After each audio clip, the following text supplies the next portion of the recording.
मराठमोळा लोकप्रिय गायक राहुल देशपांडे याने वर्षभरापूर्वीच पत्नी नेहा देशपांडे सोबत घटस्फोट झाल्याची घोषणा केली। राहुलने सोशल मीडिया पोस्ट करून याबाबत त्याच्या चाहत्यांनाही सांगितलं। मात्र त्यानंतर त्याला सोशल मीडियावर वाईटरित्या ट्रोलही करण्यात आलं। त्यानंतर आता राहुलने स्वतः एका पॉडकास्टला दिलेल्या मुलाखतीत घटस्फोटाबद्दल मोठं भाष्य केलं आहे। या मुलाखतीत राहुल म्हणाला, आमचे संबंध आताही खूप चांगले आहेत। आम्ही रेणुकाचे आई वडील आहोत आणि कायम राहू।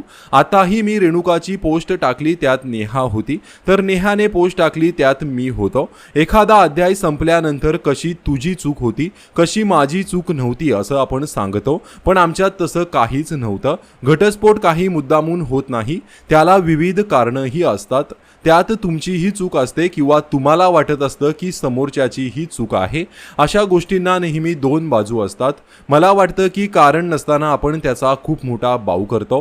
मी घटस्फोटाची घोषणा केली त्यानंतर अनेक लोकांनी मला फोन केले, पण कोणाचेच फोन मी घेतले नाही, कारण ही माझी वैयक्तिक बाब आहे। मला त्याबद्दल कुणाशीच काही बोलायचं नव्हतं। फोन उचलून मी बोलणार तरी काय? मी कसा बरोबर आहे, माझ्यावर कसा अन्याय झालाय हे मी का सांगणार? कारण ते झालंच नाहीये। ही वैयक्तिक गोष्ट आहे, ती कोणाच्याही बाबतीत घडू शकते। यामुळे दोन व्यक्ती वाईट ठरत नाहीत किंवा या दोघांपैकी कुणाची तरी चूक नक्कीच असणार। याला अक्कल नाही, याचं कुठेतरी बाहेर लफडं असेल। अशा गोष्टींनाही काही अंत नसतो। अशा अनेक गोष्टी माझ्याबद्दलही पसरवल्या गेल्या असंही राहुल देशपांडे म्हणाले। त्यामुळे राहुल देशपांडे यांचं घटस्फोटाबद्दलचं हे भाष्य सध्या सर्वांचंच लक्ष वेधून घेत आहे।